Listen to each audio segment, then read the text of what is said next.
কৃপণ বয়স্ক miss cruise দীর্ঘকাল নিজের অর্থ ছাড়া অন্য কাউকে বা কাউকে পছন্দ করতেন না। ক্রিসমাস এবং নিউ ইয়ার অন্যদের জন্য যে আনন্দ নিয়ে এসেছিল তা তিনি বুঝতে পারেননি। অতএব ছুটির প্রাক্কালে বৃদ্ধটি তার সহকারীকে তাড়াতাড়ি কাজ ছেড়ে দিতে অস্বীকার করলেন, যিনি তার ছেলের জন্য একটি উপহার কিনতে চাইছিলেন। মিস ক্রুজ এমনকি তার ভাগ্নের পরিবারের সাথে ক্রিসমাস উদযাপনের আমন্ত্রণটি প্রত্যাখ্যান করেছিলেন এবং অভাবী বাচ্চাদের সহায়তার জন্য অর্থ অনুদানও অস্বীকার করেছিলেন। সন্ধ্যার দিকে বৃদ্ধ লোকটি অফিস বন্ধ করে বাড়িতে চলে যায় এবং তারপরে তার শোবার ঘরে অদ্ভুত জিনিসগুলি ঘটতে শুরু করে। কোথাও থেকে বাতাস বইছিল, বজ্রধ্বনি হচ্ছিল। হঠাৎ তার ক্রিসমাসের প্রেতাত্মা শেষ ক্রিসমাসে মারা গিয়েছিল। ফ্রন্ট মিস ক্রুজ খুব ভয় পেয়েছিল এবং বুঝতে পারছিল না কি হচ্ছে। স্পিরিট বলেছিল যে মৃত্যুর পরে তাকে তার জীবদ্দশায় ভালো কাজ না করার এবং লোকদের সহায়তা না করার জন্য শাস্তি দেওয়া হয়েছিল। তিনি চাননি যে বুড়ো মানুষটি একটি পরিণতি ভোগ করবে, তাই তিনি স্ক্রুজকে সতর্ক করেছিলেন যে আরো 3টি ভূত শীঘ্রই তার সাথে দেখা করবে। এই কথার পরে আত্মা অদৃশ্য হয়ে গেল। বৃদ্ধ লোকটি ভান করলেন যে কিছুই হয়নি, তবে শীঘ্রই একটি শিশুর ভূত তার সামনে উপস্থিত হয়েছিল। মিস ক্রুজ স্তব্ধ হয়ে গিয়েছিলেন কারণ এটি ছিল তার বিগত বছরগুলির চেতনা। ম্যাজিকের সাহায্যে ভূত তাদের অতীতে স্থানান্তরিত করে। বৃদ্ধ যে শহরে তিনি জন্মগ্রহণ করেছিলেন এবং বেড়ে ওঠেন সেখানে নিজেকে ছোট ছেলে হিসাবে দেখেছিলেন। তিনি ক্রিসমাস ট্রি সাজছিলেন এবং তিনি খুব মজা পান। তারপরে মিস ক্রুজ তার যৌবনে নিজেকে দেখেছিলেন, যেদিন তিনি আনন্দ এবং আশায় পূর্ণ। তিনি তার প্রিয়তমের কাছে প্রস্তাব করেছিলেন। তারপরে বৃদ্ধ নিজেকে দেখে পরিপক্ক হয়ে উঠলেন। তার স্ত্রী কাঁদছিলেন এবং তিনি কেন বুঝতে পারলেন না যে কেন তিনি তার সাথে আলাদা হলেন। আসল বিষয়টি লস ক্রুজ তার দিকে আর মনোযোগ দেয়নি, কেবল অর্থের কথা ভেবেছিল। বুড়ো বাইরে থেকে এই রকম নিজের দিকে তাকাতে পারেনি এবং ভূতকে তাকে ফিরিয়ে দিতে বলেছিল। আত্মা অবশেষে অদৃশ্য হয়ে গেল, তবে তার জায়গায় আরো একটি ভূত উপস্থিত হয়েছিল। বড়দিনের আগের দিন তিনি স্ক্রুজকে তার সহকারীদের বাড়িতে নিয়ে যান। পুরো পরিবারটি একটি দুর্বল টেবিলে বসেছিল। বৃদ্ধ লোকটি নিশ্চিত ছিল যে তারা সকলেই তাকে ঘৃণা করে, তবে তিনি নিশ্চিত হয়েছিলেন যে এটি এমন ছিল না। সহযোগী মিস ক্রুজের স্বাস্থ্যের জন্য একটি টোস্ট অফার করেছিলেন এবং তার স্ত্রী খুব স্বেচ্ছায় টোস্টে যোগ দিয়েছিলেন এবং তখন বৃদ্ধ লোকটি লক্ষ্য করলেন যে তার সহকারীটির পুত্র অসুস্থ।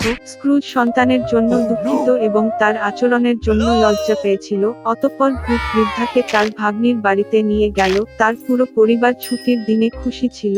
সবচেয়ে বড় কথা, তারা মিস ক্রুজের জন্য টেবিলে একটি আসন রেখেছিলেন। বৃদ্ধটি এটি দেখার আশা করেনি। তিনি সর্বদা ভাবেন যে পুরো পরিবার তাকে ঘৃণা করে।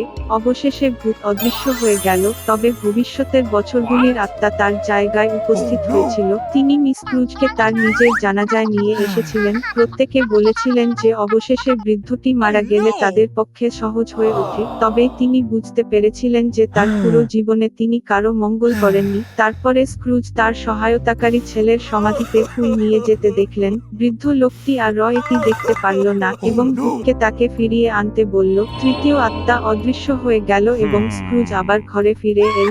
বৃদ্ধটি অবশেষে আরো ভালো জন্য পরিবর্তন করার সিদ্ধান্ত নিয়েছে। ভাগ্যক্রমে তিনি দেখতে পেলেন যে সময়টি কয়েক ঘন্টা ফিরে গেছে। মিস ক্রুজ 1 মিনিট নষ্ট করার সিদ্ধান্ত নিলেন। তার তখনও সমস্ত কিছু পরিবর্তনের সময় ছিল।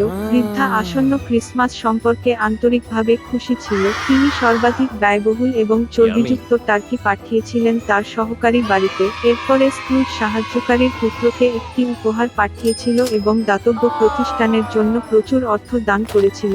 এরপরে বৃদ্ধা তার ভাগ্নের সাথে ক্রিসমাস উদযাপন করতে গিয়েছিলেন, যেখানে পুরো পরিবার তাকে স্বাগত জানায়। পরের দিন স্ক্রুজের সরকারি কাজ করতে এসে তিনি তার বেতন বাড়িয়েছিলেন। তার ছেলের জন্য বৃদ্ধা গডফাদার হয়েছিলেন। মিস ক্রুজ ছেলেটিকে সর্বোত্তম সম্ভাব্য চিকিৎসা দিয়েছিলেন এবং তিনি একটি সুস্থ জীবন উপভোগ করে চলেছেন। সেই থেকে কৃপণ বয়স্ক লোকটি শহরের বিনয়ী এবং সবচেয়ে উদার ব্যক্তি হয়ে ওঠে এবং সর্বজনীন প্রেম এবং সম্মান অর্জন করে।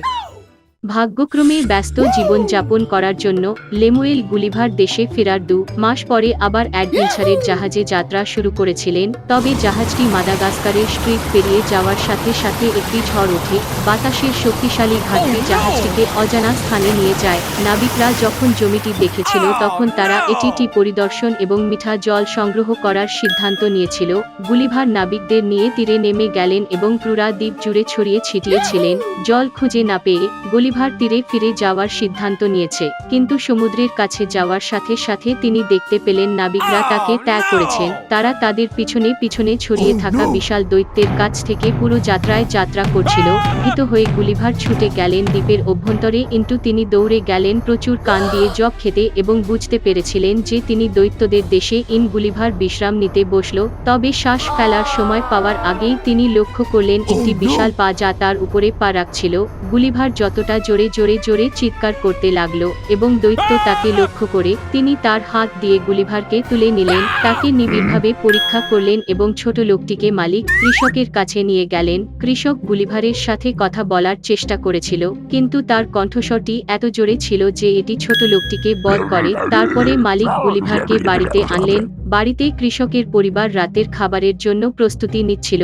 ছোট্ট মানুষটি একটি টেবিলে বসেছিলেন যেখানে গরুর মাংস এবং রুটির টুকরো টুকরো ছিল, কিন্তু গুলিভার তার রুটি ভেঙে ফেলার সময় দেওয়ার আগেই কৃষকের ছেলে এটিকে উল্টে ধরে ধরে নাড়াচাড়া শুরু করে। বেগান তিনি গুলিভারকে খেলনার জন্য ভুল করে তা মুখে দেওয়ার চেষ্টা করেছিলেন। তারপরে বাবা জোরে জোরে তার ছেলেকে হুমকি দিলেন এবং তাকে ছোট্ট লোকটির সাথে আরো সাবধানতার সাথে আচরণ করতে বলেছিলেন। পরে কৃষকের 9 বছরের মেয়ে গুলিভারের জন্য একটি বিছানা তৈরি করেছিল, তার জন্য কাপড় সেলাই করেছিল এবং এমনকি দৈত্যদের ভাষাও শেখাত। মেয়েটি গুলিভারকে গ্রিলড্রিগ নাম দিয়েছিল, যার অর্থ বামন। তিনি তাকে আয়া বলেছিলেন। গুলিভার অন্যান্য দৈত্যদের মধ্যে প্রচুর আগ্রহ জাগিয়ে তোলে, তাই কৃষক অর্থের জন্য মেলায় তাকে দেখাতে শুরু করে। তবে ঘন ঘন পারফরমেন্স গুলিভারের স্বাস্থ্যের ক্ষতি করে। তখন কৃষক খুশিতে রানীকে ছোট্ট লোকটিকে বিক্রি করে দিল। তাই গুলিভার প্রাসাদে চলে এসে রাজপরিবারের প্রিয়তম হয়ে ওঠেন।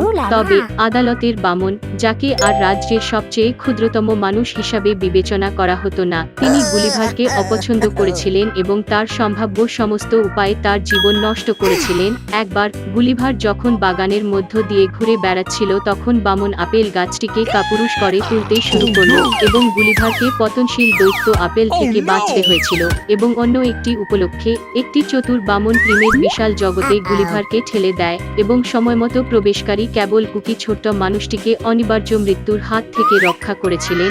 তবে এটি কেবল বামনের কারণে নয় যে গুলিভার সমস্যায় পড়েছিল। তাই এক সকালে প্রাতরাশের সময় তাকে শেফের বানর ধরে ফেলেছিল একটি শাবকের মতো। তিনি গুলিভারকে রক করতে শুরু করলেন এবং তারপরে তাকে টেনে ছাদে নিয়ে গেলেন। জায়ান্টরা ছুটে এসেছিল ছোট্ট মানুষটিকে বাঁচাতে এবং তারা ছাদে ওঠার সাথে সাথে বানর গুলিভারকে ছুঁড়ে ফেলে দিল। ভাগ্যক্রমে তিনি বিলগুলি ধরতে সক্ষম হন এবং নিরাপদে উদ্ধার হন। সাধারণভাবে রাজ্যে গুলিভারের জীবন সুখী ছিল। তিনি প্রায়শই রানীর সাথে তার ভ্রমণে যান, এমনকি তারা তার জন্য একটি বিশেষ ভ্রমণের বাক্স তৈরি করেছিলেন। এবং একবার এই জাতীয় অন্য ভ্রমণে চাকুটি গুলিভারের সাথে বাক্সটি সমুদ্রে নিয়ে এল যাতে ছোট লোকটি তাজা বাতাস উপভোগ করতে পারে। কিন্তু তারপরে একটি ছায়া গুলিভারের মাথায় ঝলকানি শুরু করে। একটি সমুদ্রের এক গল উড়ন্ত অতীত একটি বাক্সে শিকার লক্ষ্য করেছে। সে নিজের চাচি দিয়ে বুকের আকনাটির উপরের আংটিটি ধরে এবং গুলিভারকে সমুদ্রের ওপারে নিয়ে গেল। এক পর্যায়ে পাখিটি বাক্সটি ছেড়ে দেয় এবং বন্দিদশা নিজেকে খোলা সমুদ্রে আবিষ্কার করেছিল। গুলিভার সবে সবে টপ হ্যাচ খুলতে পেরেছিল। সে চিৎকার করে রুমাল মুছতে শুরু করে। অবশেষে তাকে জাহাজ থেকে ডাক দেওয়া হয়েছিল এবং বেরিয়ে আসতে সহায়তা করেছিলেন। সুতরাং সমস্ত দুঃসাহসিকতার পরে গুলিভার আবার ইংল্যান্ডে ফিরে আসেন। দীর্ঘ সময় ধরে তিনি বস্তু এবং সাধারণ আকারের লোকদের অভ্যস্ত হতে পারেন না এবং গুলিভারের স্ত্রী ভীত হয়েছিলেন যে সে পাগল হয়ে গেছে। তার স্বামীকে ভ্রমণ সম্পর্কে চিন্তা করতে কঠোরভাবে নিষেধ করেছিল।